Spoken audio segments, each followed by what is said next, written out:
Bien, en este ejercicio nos dicen, al quemar completamente 10 gramos de un ácido monocarboxílico alifático constituido por carbono, hidrógeno y oxígeno, con una función alcohol en su estructura, se producen 14,7 gramos de dióxido de carbono y 6 gramos de agua. Si la misma cantidad de ácido se vaporiza a 150 grados en un recipiente de 500 mililitros en el que se ha hecho el vacío, la presión ejercida es de 5.858 milímetros de mercurio. Calcula las fórmulas empírica y molecular del ácido y me dan las masas atómicas y el valor de R.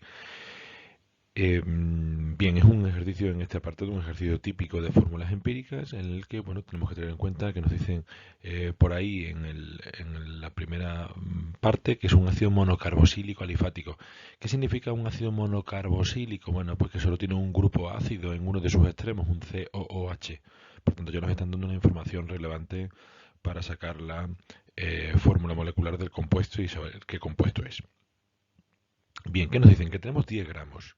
Por tanto, el planteamiento del problema, tendremos que empezar a partir de ahí y nos dicen que es un compuesto formado únicamente por carbono, hidrógeno y oxígeno. ¿Qué cosas nos dan? Bueno, pues nos dicen que a partir de la combustión del compuesto se obtienen 14,7 gramos de dióxido de carbono. Sabiendo que en la combustión del compuesto el compuesto se une únicamente a oxígeno, si aquí hay carbono en el dióxido de carbono, es debido al carbono del compuesto. Por tanto, si extraemos el carbono que hay aquí, ya sabremos el carbono del compuesto. ¿Y cómo lo sabemos? Por proporción. Sabiendo que hay 12 gramos de carbono por cada 44 gramos de dióxido de carbono, analizando las masas de cada elemento en el CO2. Y si hacemos ese cálculo, pues nos da un valor de 4 gramos de carbono. Por tanto, cantidad de carbono que tenemos son 4 gramos. Y para calcular el agua también el hidrógeno, perdón, me dan la cantidad de agua. Y con la cantidad de agua que es 6 gramos de H2O y por proporción, sabiendo que hay 2 gramos de hidrógeno en cada 18 gramos de agua, analizando las masas de hidrógeno y oxígeno en el agua, pues obtenemos que la cantidad de hidrógeno existente es 0,667 gramos de hidrógeno. 0,667 gramos. ¿Y cómo calculamos el oxígeno? Bueno, pues puesto que nos dicen que el compuesto únicamente tiene carbono, hidrógeno y oxígeno, si sabemos el carbono, sabemos el hidrógeno y el total, pues el oxígeno lo calcularíamos restando y nos daría un valor de 5,333 periódico.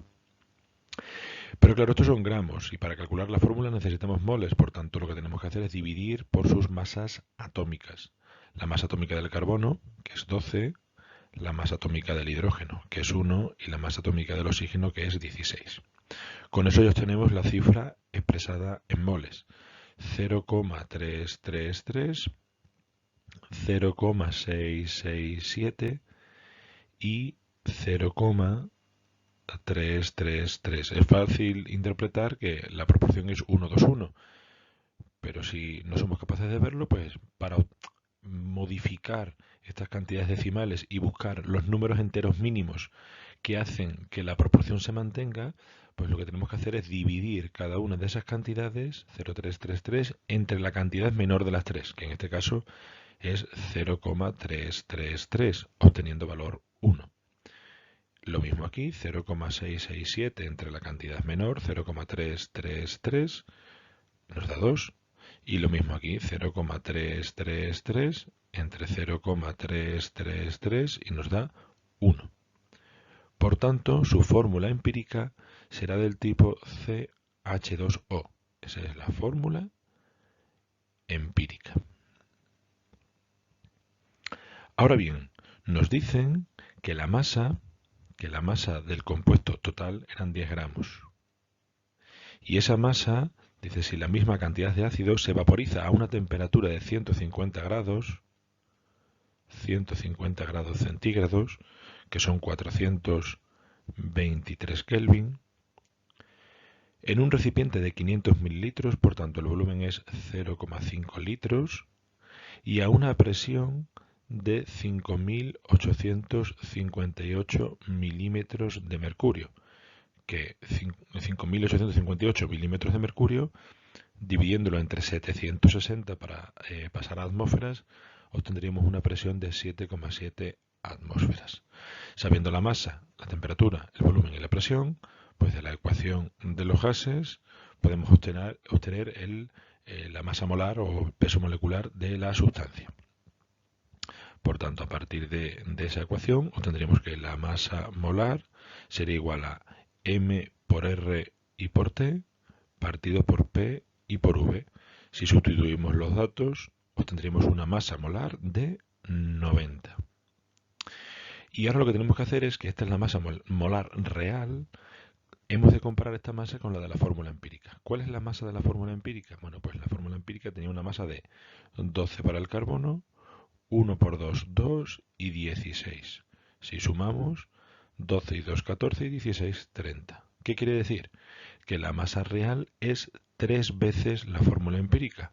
Por tanto, lo que tenemos que hacer es multiplicar por 3 y nos quedaría C3H6O3.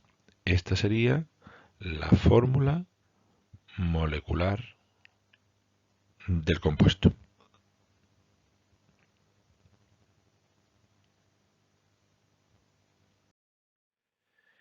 En el apartado B nos dicen, bueno, pues una vez calculada la fórmula molecular, ajustar la reacción de combustión. Por tanto, apartado B, bueno, pues sería C3H6O3 se combina con oxígeno para dar dióxido de carbono y agua. Por tanto, 3 de CO2, 3 por 2, 6 hidrógeno. ¿Y cuánto oxígeno tenemos aquí? 3 por 2, 6 y 3, 9. Si aquí tenemos 3, nos faltan 6, por tanto aquí un 3. Ya tendremos la ecuación escrita. Apartado C. Dice, escribe la fórmula desarrollada de los compuestos posibles y nómbralos. Bueno, hemos de tener en cuenta que nos han dicho que es un compuesto de 3 carbonos, 1, 2 y 3, y que es un ácido monocarboxílico. Por tanto, una de las condiciones es que en uno de los extremos tiene un grupo ácido. Y además nos dicen que tiene un grupo alcohol en su estructura. Por tanto, puesto que en ese carbono, en el carbono principal, el primario, el 1, no puede estar ese alcohol, pues las dos opciones es que el alcohol esté o bien en el carbono 2, OH, o bien esté en el carbono 3. Son las dos opciones posibles, OH. Y ahora ya nos quedaría completar con hidrógenos CH3, CH, podemos poner el H y el OH aquí, y aquí nos quedaría HH, lo expreso así para el siguiente apartado que nos interesa verlo con más claridad, y aquí CH2. Y nos dicen que nombremos esos compuestos, escribe la fórmula desarrollada de los compuestos y nómbralos. ¿Qué ácido tenemos aquí?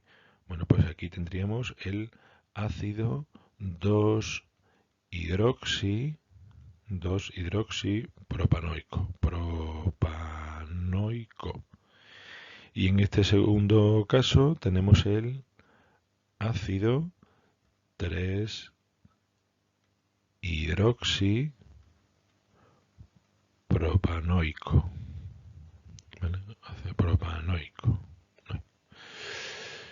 ¿Presentará alguno de ellos isomería óptica? Bueno, recordemos que la isomería óptica se podría presentar en un compuesto que tenga en su estructura un carbono quiral, un carbono asimétrico. ¿Qué era un carbono asimétrico? Aquel que estaba unido a 4 grupos sustituyentes distintos. Si observamos aquí, no tenemos ningún carbono asimétrico, sin embargo, aquí sí. Aquí hay un carbono quiral.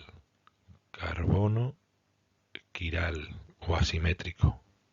¿Por qué? Porque está unido a 4 grupos sustituyentes distintos. A un OH, a un CH3, a un H y a un COH. Por tanto, este compuesto puede presentar isomería óptica. Y en el apartado D nos dicen, indica razonadamente la hibridación y los tipos de enlaces sigma y pi que se presentan en cada uno de los átomos de carbono de los compuestos anteriores. Hemos visto en el tema de enlace químico que en los compuestos del carbono, el carbono presenta normalmente hibridación sp3 cuando tiene 4 enlaces sencillos, hibridación sp2 cuando presenta algún enlace doble e hibridación sp cuando presenta enlaces simples. Habría que razonarlo a partir pues, de la teoría del enlace de valencia y de la hibridación. Pero directamente pues aquí ya ponemos la solución, y la solución en este caso, y es válida para los dos compuestos, es que el carbono 1 presentará hibridación sp2, puesto que en ambos compuestos tiene un enlace doble, el enlace doble con el oxígeno. El carbono 2, hibridación sp3, da igual que sea uno u otro compuesto, y el carbono 3 también hibridación sp3.